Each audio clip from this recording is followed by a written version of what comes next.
Hi, my name is Mark and today I want to talk about the DJI Osmo Pocket. Now, I've seen a lot of people compare this camera to the GoPro Hero 7. People compare it to that because of the stabilisation. Now, personally, I think this is a little bit wrong, to be honest. Yes, they're both very small cameras, but this is a rugged camera. It's waterproof. Can be mounted to anything. It comes with mounts in the box. It's made for that. Whereas this, yes, you have the options, and I believe they're going to be bringing out some waterproof houses as well as some sort of clamps and things that you can mount this to. But can you imagine falling off a bike or something with this? I can't imagine it's going to be very sturdy. Even though the build quality is magnificent, I just don't think it's going to be on par with the ruggedness of a GoPro. Another thing that's very different is obviously, yes, they're both stabilised. This uses a 3-axis gimbal to keep it all stabilised, whereas the GoPro uses software. Both very amazing feats of engineering. This, just for how small it is, I think that's incredible. And I think what you can actually do with software nowadays is amazing. Now, in the box, you get some adapters, so you get a lightning one, a USB-C one, unfortunately no micro USB, so that is instantly put it in some bad books with people that have got older Samsungs, so the Galaxy S7 and things like that. They actually can't plug into it even though they're great phones, big screens and things. However, I've got an iPhone, so I've been using it with that. Instantly, I didn't like the app that you have to register the product through the app to before you can really use it. That was a bit odd, as well as some of the settings are only available in the app. However, this itself, to use the touchscreen and navigate through, is very intuitive and is great. It just doesn't have all the features, so I feel like if they could include all those features in this on its own, you wouldn't really need the phone. Yes, it gives you a better viewfinder, but once you've got a phone on it, it feels a little bit awkward to hold, rather than just holding it like this, or like vlogging like this and things. Now what I feel like this can be compared to actually comes from DJI themselves. So I've got the Osmo Mobile 2, so again, another Osmo. You can just see straight off the bat the size difference of these. This doesn't have a camera or anything like that. However, it does have some good useful controls. It has a big battery. This thing lasts for ages. I haven't really used this a great deal at the moment. However, I will get into that a little bit later.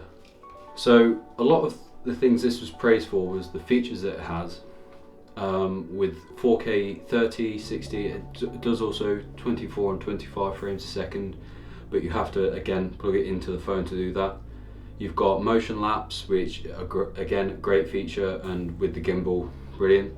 Time lapses and things, obviously very stable because of the gimbal. Photos, panoramas and things like that.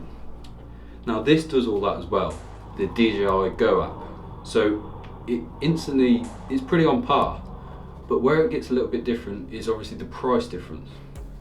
So this is £329 in the UK, and this is, I think it was about 130, but everywhere seems to be doing it for about 109. So it is a big difference. The fact that you need a phone to use this anyway instantly makes you think, well, you have to have a phone, well, why not put it in here and use this gimbal? If it has all the features, it actually has some better controls. So as you can see here, it's got a joystick on, whereas this doesn't. You have to use the touchscreen itself to move the gimbal a little bit, and you still can't move it side to side.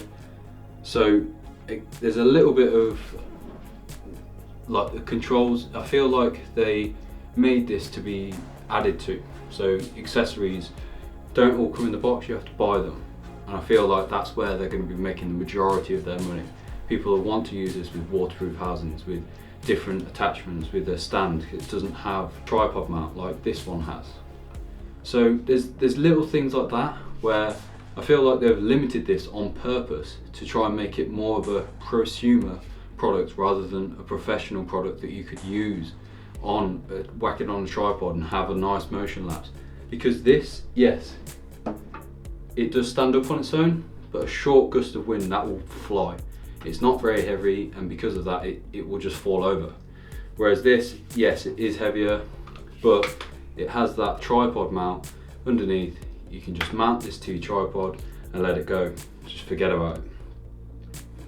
Now, where this, obviously the price difference comes in, is this has no camera. You use your phone. So if I put my phone in here, you can see instantly and turn it on. You can see that my phone is then stabilised. I can do all the different shots that I can do on the little Pocket. So yes, there's some differences in size, and that's where my real issues with this comes in, is that this is a great piece of equipment, but as soon as you start to use this, your phone's battery is going down, this battery is going down. You've also got to carry this around. This literally fits in your pocket, especially with the clever pouch that it came in. You've got a camera, a dedicated camera, you're not getting interrupted by phone calls, text messages. So I really like this for a cheap alternative. This, I definitely see it as more of a pro sort of use rather than this, which I feel like is your first gimbal. It's something to get you into the game. Maybe you need some stabilized shots just for one shoot. You could buy this and just have it at your disposal. Now, so what I'm going to be doing with this is I'm actually going to Dubai for Christmas. So what I'm going to do with this is that I'm actually going to try it out. I'm going to use it day to day. I'm going to try and vlog with it a little bit, because I think this is sort of made for vloggers. The microphone's on the front, the camera spins around, you've got those motion lapses, the time lapses, all those sort of features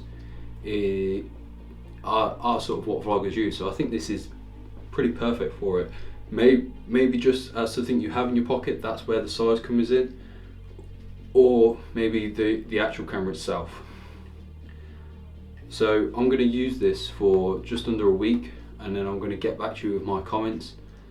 Now, I'm not going to be comparing it to this, because this, where the comparison sort of falls down, is that this uses phones. So whatever phone you put in here is going to change the image.